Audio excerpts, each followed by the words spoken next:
Assalamualaikum warahmatullahi wabarakatuh. Alhamdulillah wassalatu wassalamu ala sayyidina Muhammadir Rasulillah wa ala alihi wa sahbihi wa mawalah wa la hawla wa la quwwata illa billah. Rabbi shrah li sadri wa yassir li amri wa thabbitni ala al-iman.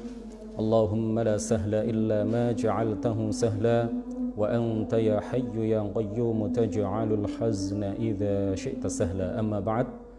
Puji syukur marilah sama-sama kita haturkan kepada Allah Subhanahu wa taala. Shalawat serta salam mudah-mudahan senantiasa tercurahkan, terlimpahkan kepada junjungan kita Nabi Agung Nabi besar Muhammad sallallahu alaihi wasallam. Marilah kita awali ngaji Aqidatul Awam pada malam hari ini dengan bacaan suratul Fatihah ila asyrafin nabiyyin Muhammadir Rasulillah sallallahu alaihi wasallam.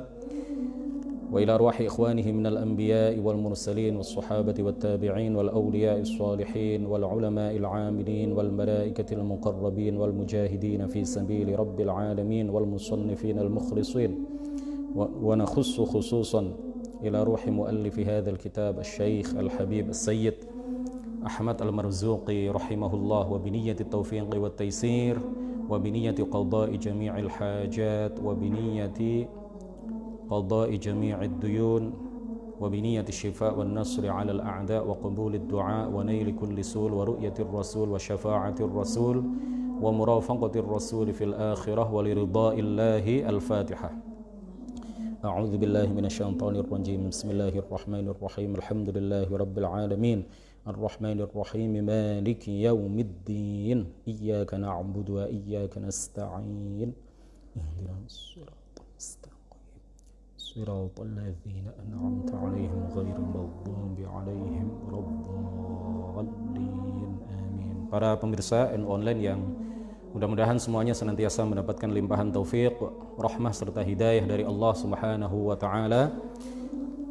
Kita masih pada bait nazam kelima, wa ba'du, keenam maksud saya. Fallahu mawjudun qadimun baqi mukhalifun lil khalqi bil itlaqi. Kita pada pertemuan sebelumnya telah menjelaskan tentang sifat wujud Allah Subhanahu wa taala. Pada pertemuan kita malam hari ini insyaallah kita akan membahas tentang sifat Allah yang kedua, sifat wajib bagi Allah yang kedua, yaitu al-qidam. Allah Subhanahu wa taala pasti bersifat qidam. Allah Subhanahu wa taala wajib bersifat qidam yang bermakna azaliyah, yang bermakna tidak memiliki permulaan, bukan dengan makna taqadum al-ahd waz zaman, bukan dalam arti telah berlalu baginya masa yang lama. Jadi kata al-qidam itu bisa bermakna dua. Yang pertama adalah bimakna al-azaliyah, tidak memiliki permulaan. Yang kedua adalah dengan makna taqadum al-ahdi waz zaman, telah berlalu bagi sesuatu masa yang sudah lama tapi memiliki permulaan, tapi sudah berlalu baginya waktu yang lama. Jadi lafadz al-qadim dan lafadz al-azali itu kalau dinisbatkan kepada Allah, maka artinya adalah tidak ada permulaan baginya. Tidak ada permulaan bagi Allah Subhanahu wa taala. Sedangkan apabila lafal al-qadim dan juga lafal al-azali itu disandarkan kepada makhluk, maka memiliki makna taqadama alaihi az-zaman, telah berlalu bagi sesuatu ini, bagi makhluk ini masa yang lama.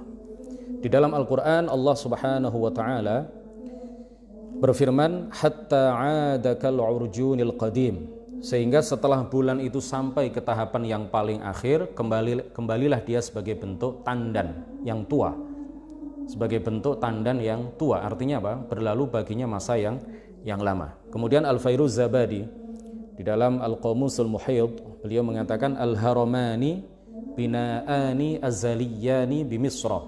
Al-haramani, dua piramida itu adalah bangunan tua di Mesir, bangunan tua, ya, azaliyani, bangunan tua artinya telah berlalu padanya masa yang lama.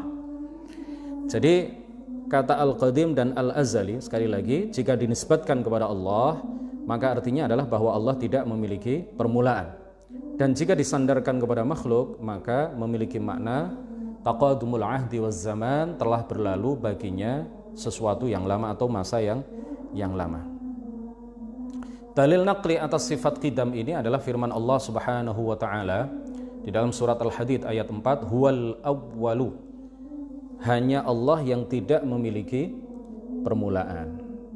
Hanya Allah yang tidak memiliki permulaan. Jadi kalau ada mubtada berupa dhamir, kemudian ada khabar yang ma'rifah, maka uslub seperti ini yufid al-hasr, memiliki makna hanya.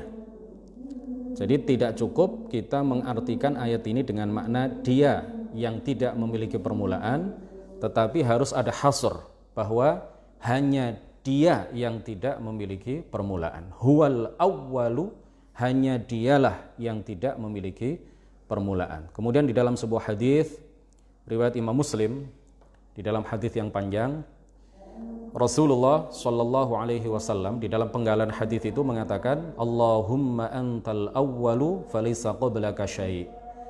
Ya Allah, engkaulah Tuhan yang tidak bermula, tidak ada sesuatu apapun yang mendahuluimu, tidak ada sesuatu apapun sebelum engkau ya Allah.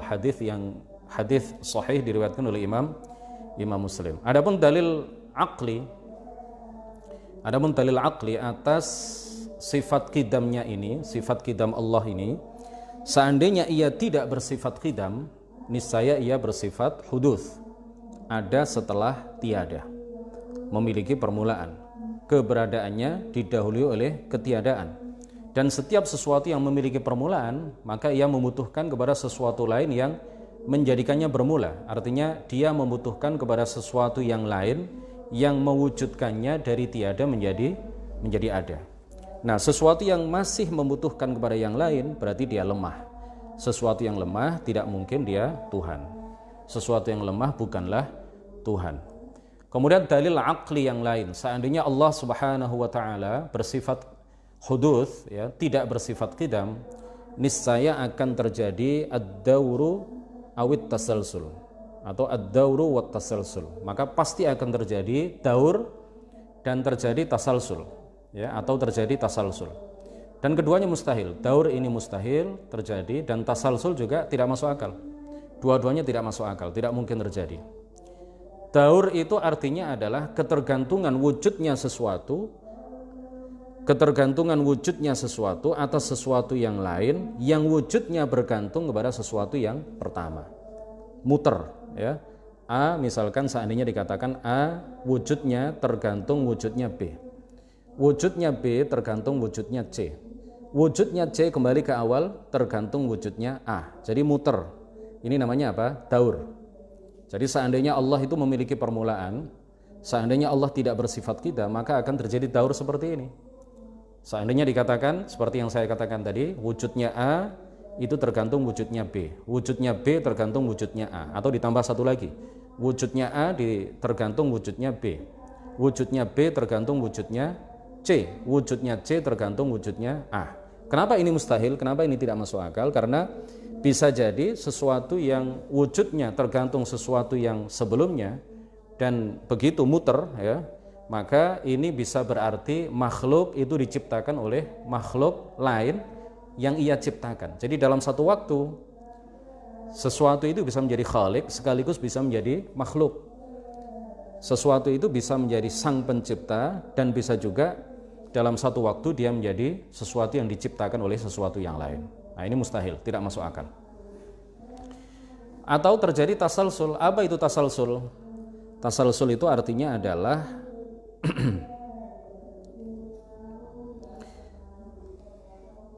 ketergantungan wujudnya sesuatu atas sesuatu lain sebelumnya yang wujudnya bergantung kepada sesuatu sebelumnya, dan begitu seterusnya sampai tidak ada ujung pangkalnya, sampai nggak ada batas awalnya, ya. Sesuatu tergantung, ya, sesuatu itu tergantung wujudnya pada sesuatu sebelumnya, dan wujudnya sesuatu sebelumnya ini tergantung pada wujudnya sesuatu yang sebelumnya, dan begitu seterusnya sampai tidak ada ujungnya. Nah, ini namanya tasalsul. Jadi kalau seperti ini sama dengan apabila seseorang mengatakan, wahai fulan, Misalkan ada seseorang yang mengatakan kepada orang lain, "Wahai fulan, aku tidak memberimu sesuatu sebelum aku memberikan kepadamu sesuatu itu sebelumnya. Aku tidak akan memberikan kepada kamu uang, ya, sehingga saya memberimu uang sebelumnya. Dan saya tidak akan memberimu uang sebelumnya sebelum aku memberimu uang sebelumnya lagi." Dan begitu seterusnya sampai tidak ada batas awalnya. Nah, kalau seperti ini berarti uang yang dijanjikan itu tidak akan terjadi serah terimanya. Karena wujudnya uang, karena serah terima, ya, terjadinya serah terima uang itu kepada si fulan itu tergantung serah terima uang sebelumnya. Dan serah terima uang sebelumnya itu tergantung wujudnya pada serah terima uang sebelumnya lagi. Dan begitu seterusnya. Kalau ini sampai tidak ada ujungnya, sampai tidak ada batasnya, maka uang yang dijanjikan itu tidak akan diterima oleh si fulan. Nah, ini namanya tasalsul. Nah, tasalsul seperti ini tidak masuk akal. Oleh karena itu, kemudian para ulama mengatakan jika daur dan tasalsul seperti ini adalah sesuatu yang muhal, sesuatu yang mustahil terjadi, maka menjadi tetaplah bahwa Allah bersifat dengan sifat qidam. Nah, hadirin sekalian,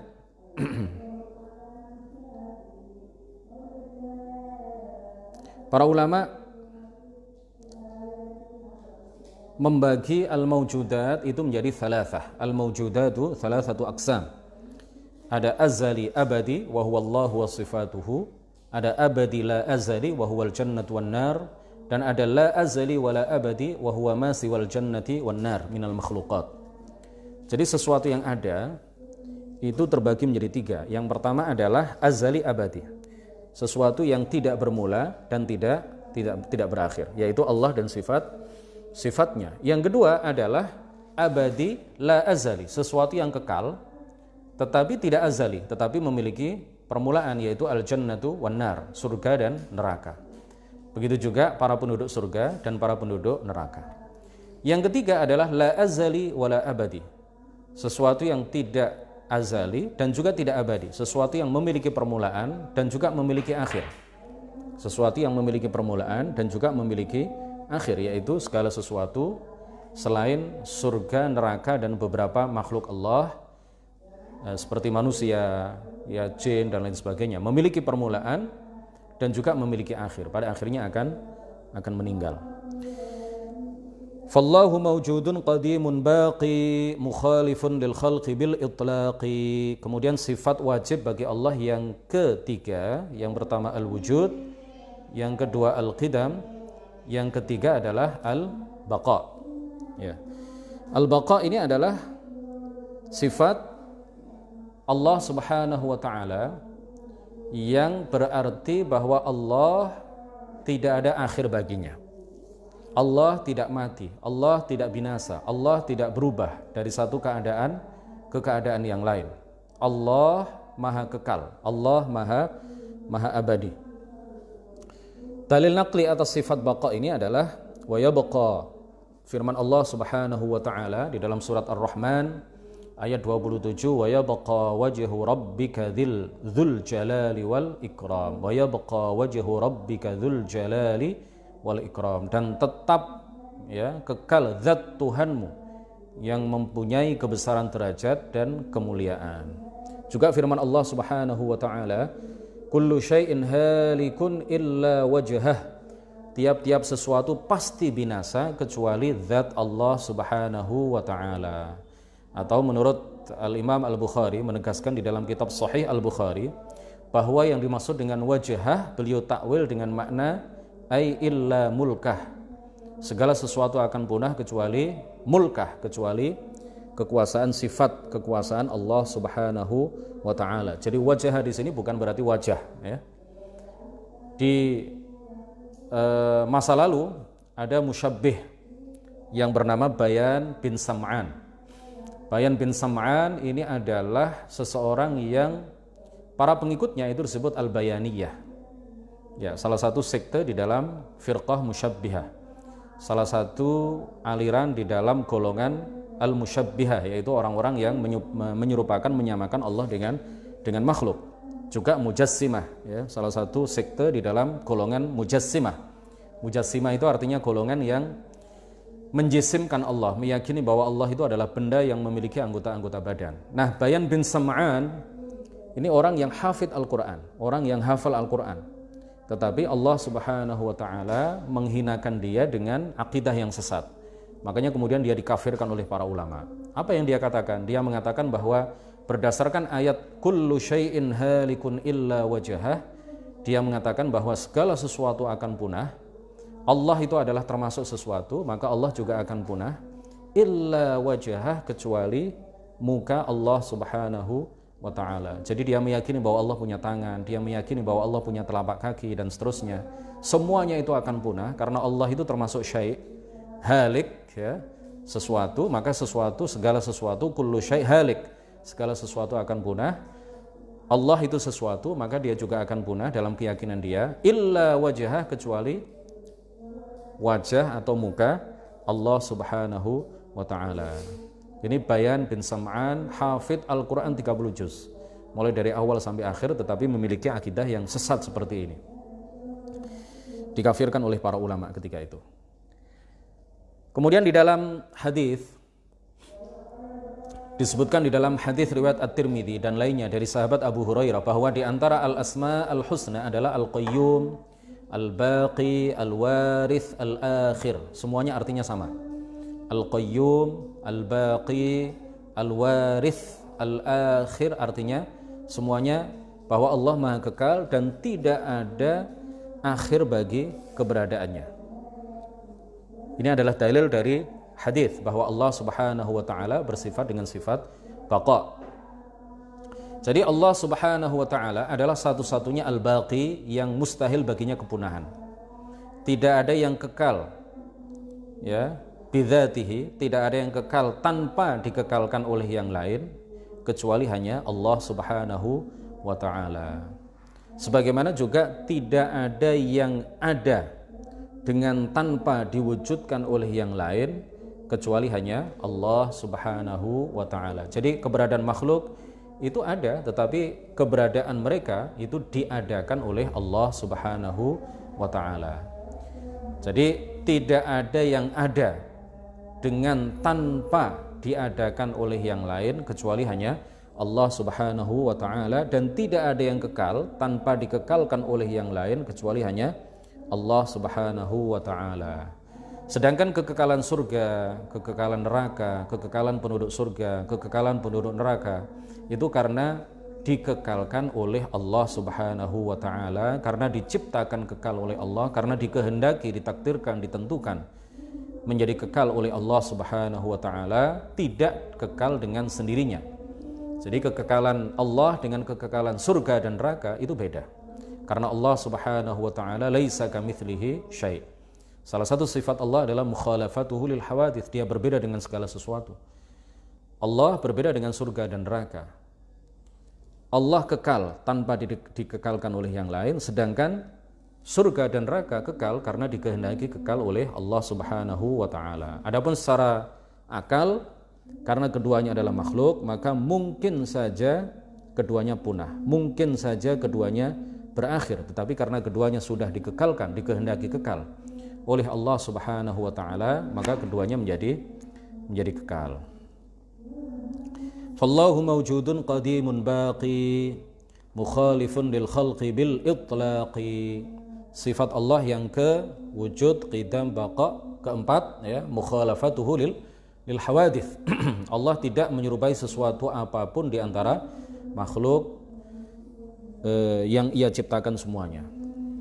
Tidak ada persamaan sama sekali, baik dari satu segi maupun dari beberapa segi maupun dari semua segi. Tidak ada persamaan sama sekali antara Allah dengan seluruh makhluk. Kalau antara satu makhluk dengan makhluk yang lain, itu masih ada titik-titik persamaannya dan ada titik-titik perbedaannya. Ada segi-segi persamaannya dan ada segi-segi perbedaannya antara satu makhluk dengan makhluk yang lain. Tetapi kalau antara Allah dengan makhluk, itu sama sekali tidak ada persamaan sama sekali. Sama sekali berbeda total antara Allah dengan seluruh makhluk yang ia ciptakan.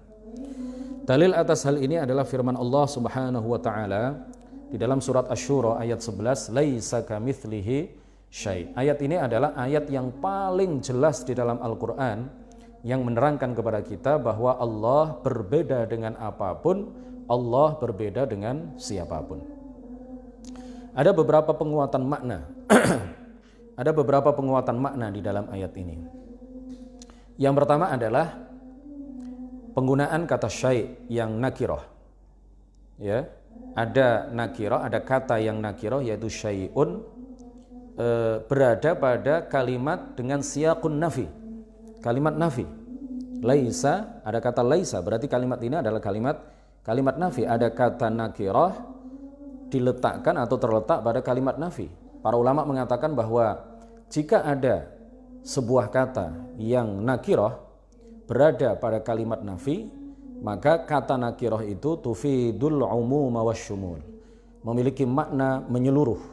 Artinya apa? Laisa kamitslihi syai'un, laisa ora ono iku kamitslihi kaya dene Allah apa syai'un suwiji-wiji, segala sesuatu. Tidak ada sesuatu apapun yang serupa dengan Allah Subhanahu wa ta'ala. Apapun, tidak ada pengecualian. Apapun. Ya. Jadi syai' di sini adalah mencakup segala sesuatu selain Allah Subhanahu wa ta'ala.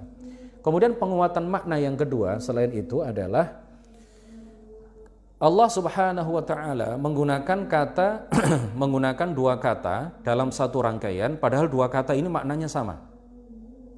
Yaitu apa? Ka dengan mithl.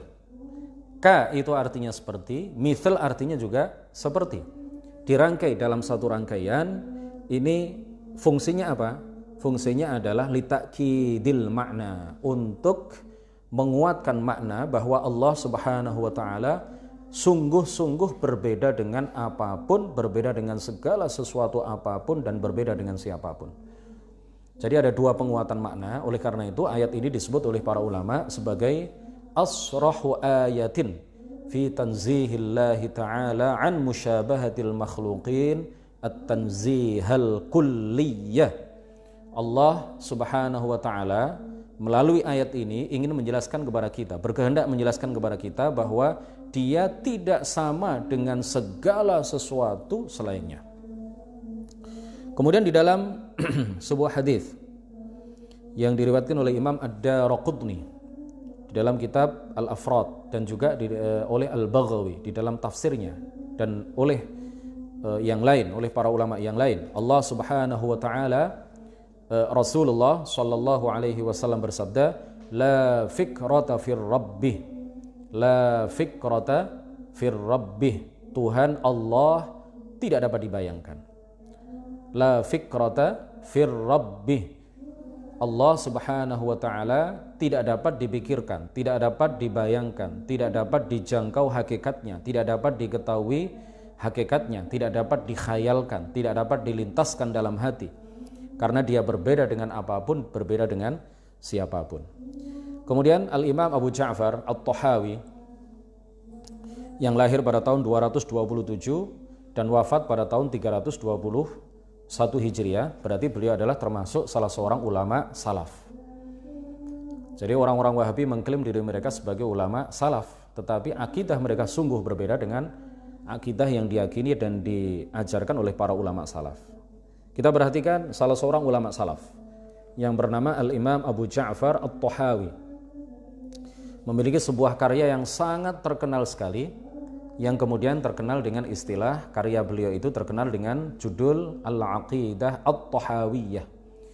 Beliau menyebutkan bahwa akidah ini isinya adalah, muatannya, kandungannya adalah akidah yang diyakini dan diajarkan oleh para ulama ahlis sunnati wal jamaah dan golongan ahlus sunnah wal jamaah secara keseluruhan, ya, diyakini oleh umat Islam secara keseluruhan.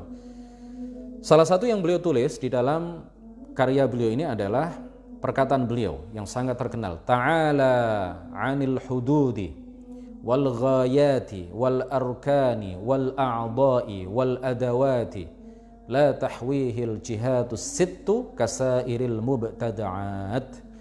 Ta'ala, Maha suci Allah Subhanahu wa ta'ala, 'anil hududi, dari batas-batas. Ya, artinya adalah al-had 'inda ulama tauhid wal hajm. Jadi kalau disebut al-had itu menurut para ulama tauhid artinya adalah apa? al-hajm. Ya, kalau disebut al-mahdud itu artinya adalah malahu hajmun, sesuatu yang memiliki bentuk. Jadi kadang orang memahami kata al-mahdud itu berarti sesuatu yang kecil, ya, sesuatu yang terbatas, memiliki batas. Nah, menurut para ulama tauhid tidak seperti itu. Al-mahdud malahu hajmun saghiran kana au kabira. Al-mahdud sesuatu yang berbatas, sesuatu yang memiliki batas, itu artinya adalah sesuatu yang memiliki bentuk dan ukuran, baik besar maupun kecil. Ya, mulai dari makhluk yang paling kecil yang bisa dilihat oleh mata, yaitu adz-dzarrah, al-haba, ya, adz-dzarrah atau al-haba. Salah satu makna adz-dzarrah adalah al-haba, dan ada makna yang lain.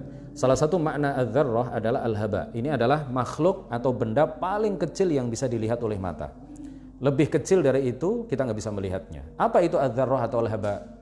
Adz-dzarrah atau al-haba itu adalah sesuatu yang terlihat dalam cahaya matahari ketika masuk rumah kita melalui ventilasi udara, melalui jendela, melalui lubang yang ada di rumah kita.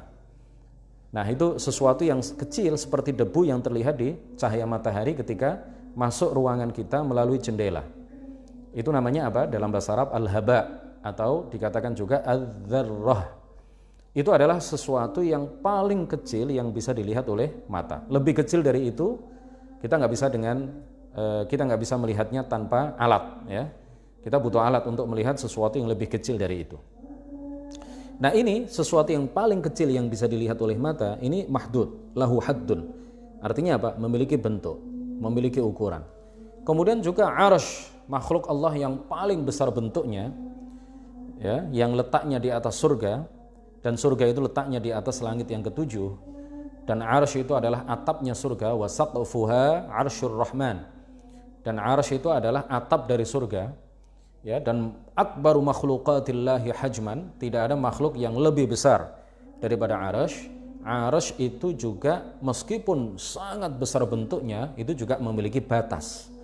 Jadi nggak mungkin tidak memiliki batas sampai tidak ada batasnya, ya. Sampai ke kanan nggak ada batasnya, sampai ke kiri nggak ada batasnya, itu nggak masuk akal. Jadi pasti ada batasnya. Sampai ke kanan batasnya sampai mana, ke kiri batasnya sampai mana, pasti memiliki batas. Ke atas juga memiliki batas, ke bawah memiliki batas, ke sana memiliki batas, ke sini juga memiliki batas. Tetapi batasnya besar, bentuknya besar, ukurannya besar. Tapi memiliki bentuk, memiliki ukuran. Nah, jadi perkataan Imam Abu Ja'far At-Tahawi, ta'ala 'anil hudud, artinya bahwa Allah Maha Suci dari memiliki bentuk. Allah Maha Suci dari memiliki ukuran. Allah tidak berbentuk sama sekali, Allah tidak berukuran sama sekali, baik kecil maupun besar. Adapun kalau kita mengucapkan Allahu Akbar, membaca takbir Allahu Akbar, ay Allahu Akbar min kulli kabirin qadran la hajman. Artinya Allah Subhanahu wa taala maha besar derajatnya, bukan bentuk dan ukurannya.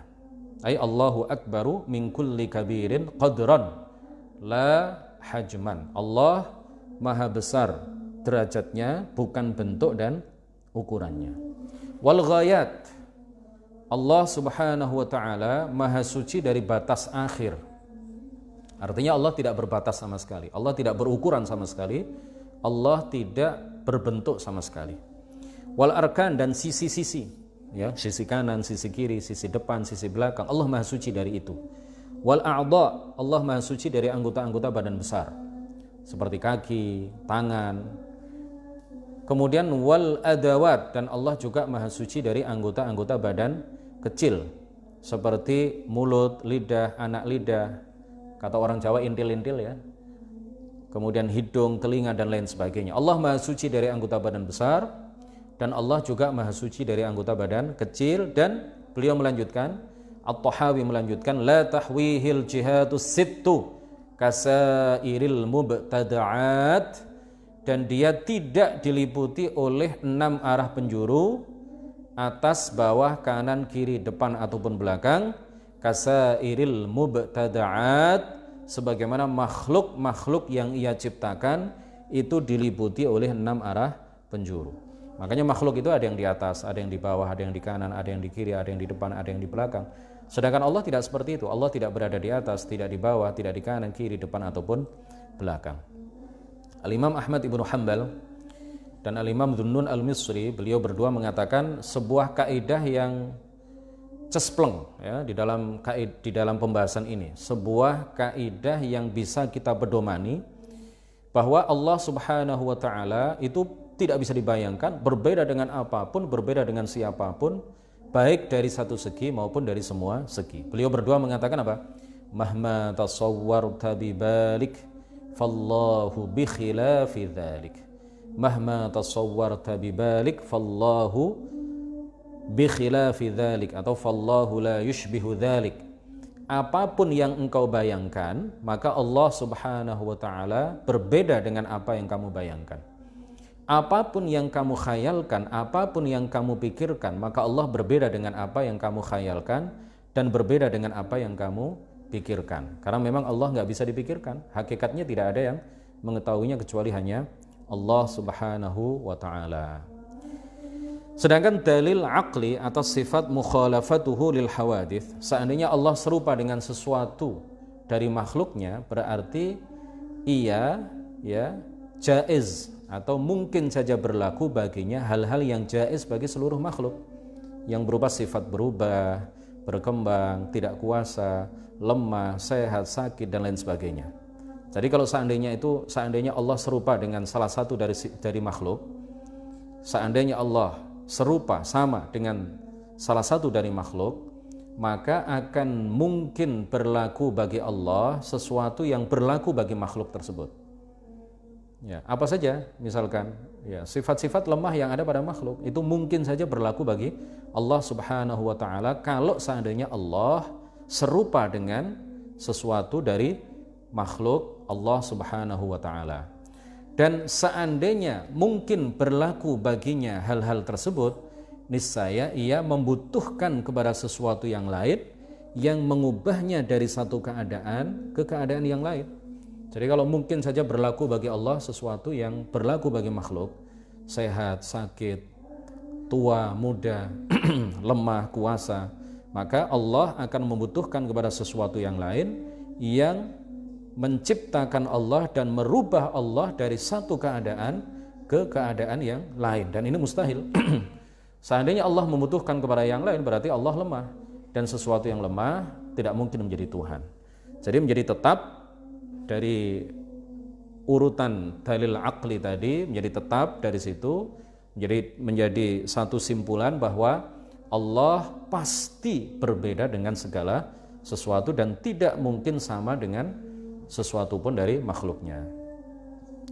Di dalam kitab Nurudz Dhalam, di dalam kitab ini Nurudz Dhalam, Syarah Manzumah Aqidatil Awam, Syekh Nawawi Al-Bantani, di halaman 7 dan 8, beliau mengatakan, wal mukhalafatu lil hawadithi huwa adamu mumathalati syai'in minal hawadithi lahu subhanahu wa ta'ala falaysa lahman wala 'azman wala tawilan wala qasiran wala mutawassitan fahuwa ta'ala dzatun laysa fiha syai'un min sifatil hawadithi. Kata beliau melanjutkan, wa kullu ma khatara bibalika min sifatil hawadithi la tusaddiq anna fillahi syai'an min dzalika wa laysa lahu makanun asla. Sifat al-mukhalafatu lil hawadits, kata beliau, yaitu tidak menyerupainya sesuatu apapun di antara seluruh makhluk terhadap Allah. Dengan demikian Allah bukanlah daging, laisa lahman, bukan tulang, wala 'azman, tidak berukuran tinggi, wala tawilan, tidak berukuran rendah, tidak sedang. Jadi Allah Subhanahu wa ta'ala adalah zat yang tidak berlaku baginya sesuatu apapun di antara sifat-sifat seluruh makhluk. Dan semua yang terlintas dalam benakmu, dalam pikiranmu, dalam bayanganmu, dalam khayalanmu yang berupa sifat-sifat makhluk, jangan percaya, la tusaddiq, jangan percaya bahwa terdapat pada Allah salah satu dari sifat-sifat makhluk tersebut.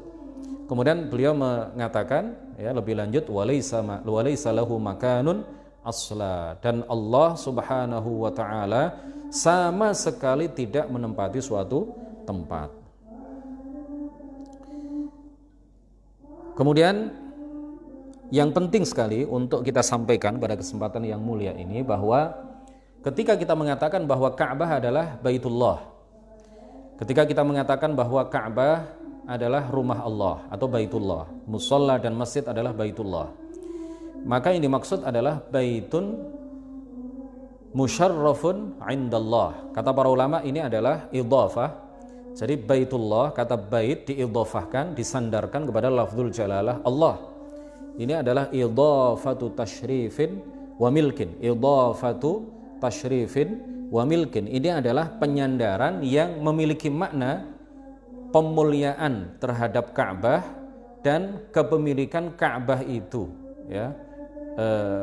Bahwa Ka'bah itu adalah milik Allah Subhanahu wa taala. Artinya apa? Ketika kita mengatakan Baitullah mengenai Ka'bah atau mengenai masjid atau mengenai musalla, maka yang dimaksud adalah rumah yang dimuliakan oleh Allah Subhanahu wa taala dan rumah milik Allah Subhanahu wa taala, bukan rumah tempat tinggal Allah Subhanahu wa taala. Karena sebagaimana yang tadi sudah saya sampaikan, idhafah di sini artinya adalah idhafatu tasyrifin wa milkin atau idhafatu milkin wa tasyrif. Rumah milik Allah, karena segala sesuatu yang ada di alam ini termasuk Ka'bah, termasuk masjid, termasuk musalla adalah milkun lillah, adalah milik Allah Subhanahu wa taala. Dan Ka'bah adalah baitun musyarrafun indallah atau 'ala Allah. Ka'bah adalah rumah, bangunan yang dimuliakan oleh Allah Subhanahu wa taala. Jadi bukan rumah tempat tinggal Allah, tetapi rumah milik Allah atau rumah yang dimuliakan oleh Allah atau rumah tempat beribadah kepada Allah Subhanahu wa taala. Kemudian ketika kita mengangkat tangan kita ke arah atas sewaktu berdoa, hal ini tidak menunjukkan bahwa Allah di atas. Hal ini tidak menunjukkan bahwa Allah itu di langit.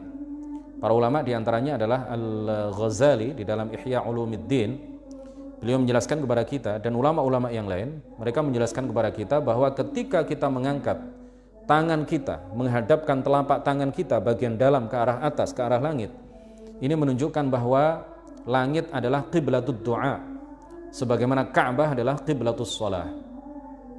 Kenapa langit adalah kiblat berdoa? Karena langit adalah mahbitur rahmat wal barakat dan maskanul malaikah. Karena langit itu adalah tempat turunnya rahmat dan barakah.